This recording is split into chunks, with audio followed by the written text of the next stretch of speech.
નમસ્કાર દર્શક મિત્રો, હું જપન શાહ કાનમ એક્સપ્રેસ ન્યૂઝમાં આપનું સ્વાગત છે। જોઈએ આજના મુખ્ય અને મહત્વના સમાચાર। છોટાઉદેપુર જિલ્લામાં ટેકાના ભાવે મકાઈની ખરીદી અડધી કરી દેવાતા ખેડૂતોને પડતા પર પાટો। પાવીજેત પર ગોડાઉનથી ટ્રેક્ટરો પાછા વળ્યા। આ ઘટના અંગે સંપૂર્ણ માહિતી કંઈક આ પ્રમાણે છે। છોટાઉદેપુર જિલ્લાના મકાઈ પકાવતા હજારો ખેડૂતો પર પડતા પર પાટું જેવી સ્થિતિ સર્જાઈ છે। સરકાર દ્વારા ટેકાના ભાવે મકાઈની ખરીદીની મર્યાદા અચાનક ઘટાડી દેવાતા ખેડૂતો ભારે મુશ્કેલીમાં મુકાયા છે। ગઈકાલથી અમલી બનેલા સરકારના એક નવા પરિપત્રના કારણે પાવીજેત પર ખરીદ કેન્દ્ર પર પોતાની ઉપજ વેચવા આવેલા ખેડૂતોને ભારે આર્થિક નુકસાન વેઠવાનો વારો આવ્યો છે અને પકાવેલો માલ પરત લઈ જવાની ફરજ પડી છે।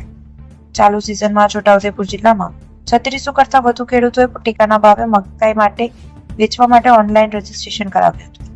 જે તે સમયે ખુલ્લા બજારમાં મકાઈનો ભાવ પ્રતિ મણ 400 આસપાસ હતો અને સરકાર દ્વારા ખેડૂતોને આર્થિક ટેકો આપવા માટે 480 નો ભાવ નક્કી કરાયો। સારા ભાવ મળવાની આશાએ ખેડૂતોએ મોટી પ્રમાણમાં વાવેતર અને મહેનત કરી। અગાઉ સરકારના નિયમ મુજબ પ્રતિ ખેડૂત 60 કટ્ટાની મકાઈ ખરીદવાની મર્યાદા છે। ખેડૂતો આ મર્યાદા મુજબ વાહનોમાં મકાઈ ભરીને પાવીજેતપુર ખાતે સરકારી ગોડાઉન પર પહોંચ્યા, પરંતુ ગઈકાલથી સરકારે અચાનક નવો પરિપત્ર જાહેર કરીને ખરીદીની મર્યાદા 60 કટ્ટાથી લઈને સીધી 30 કટ્ટા કરી દીધી। આ અણધાર્યા નિર્ણયને કારણે પાવીજેતપુર ગોડાઉન ખાતે મકાઈ ભરીને આવેલા ખેડૂતો સ્તબ્ધ થઈ ગયા।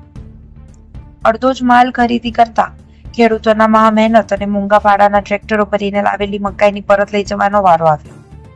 મહા મહેનતે રાત દિવસ એક કરીને પકાવેલી મકાઈ હવે સરકારી ગોડાઉનથી પાછી લઈ જવી પડી રહી છે।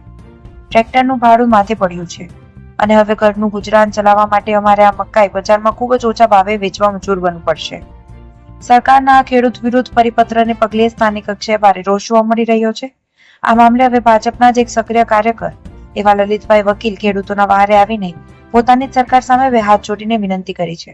તેમણે ઉચ્ચ કક્ષાએ અપીલ કરતા જણાવ્યું છે કે ખેડૂતો ભારે આર્થિક સંકટમાં મુકાયા હોવાથી સરકારે તાકીદના પત્ર પાછું ખેંચવો જોઈએ અને ખેડૂતોની તમામ મકાઈ જૂની મર્યાદા મુજબ પૂરેપૂરી ખરીદવી જોઈએ।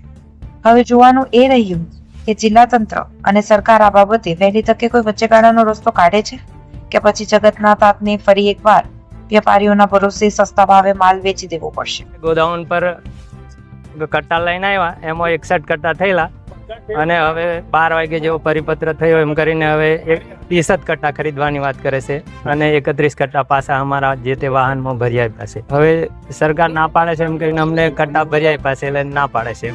અમારી માંગ પૂરેપૂરી સરકાર ખરીદે જ માંગ છે। નરપતભાઈ રાઠવા। છોટાઉદેપુર જિલ્લાના 3600 થી ઉપરાંત ખેડૂતોએ MSP ના ભાવે મકાઈનું રજીસ્ટ્રેશન કરાવેલું। મકાઈનો ભાવ હતો 480 રૂપિયા અને બજારની અંદર મકાઈનો 400 ની આસપાસ ચાલી રહ્યો છે। આ ખેડૂતો જ્યારે પણ ડેપો મેનેજર સાહેબ અને બીજા અધિકારીઓ સાથે ચર્ચા કરે ત્યારે એ લોકો કહેતા કે ભાઈ હજુ બારદાન આવ્યા નથી, એટલે કોઈ પણ ટેકનિકલ કારણોસર બારદાન નથી આવ્યા, એને લઈ અને આ ખેડૂતની ખરીદી મોડી ચાલુ થઈ। એની અંદર 1/6 નવો પરિપત્ર રાજ્ય સરકાર દ્વારા કરવામાં આવ્યો। એની અંદર જે 60 કટ્ટા અગાઉના પરિપત્રમાં હતા એની જગ્યાએ 30 કટ્ટા કરી દેવામાં આવ્યા, એટલે ખેડૂતોને 50%નું નુકસાન છે। આજે અહીંયા ગાડી લગભગ 20-25 જેટલા ટ્રેક્ટરો છે। આ ટ્રેક્ટરોને ખાલી કરી અને સવારે ખરીદી ફૂલ કરેલી એની જગ્યાએ હવે એ લોકોને પાછા મોકલે છે। તો આ બધી તમામ ઘટનાઓથી ખેડૂતો ખૂબ હેરાન છે અને રાજ્ય સરકાર આટલું ઉદાર દિલ રાખે છે।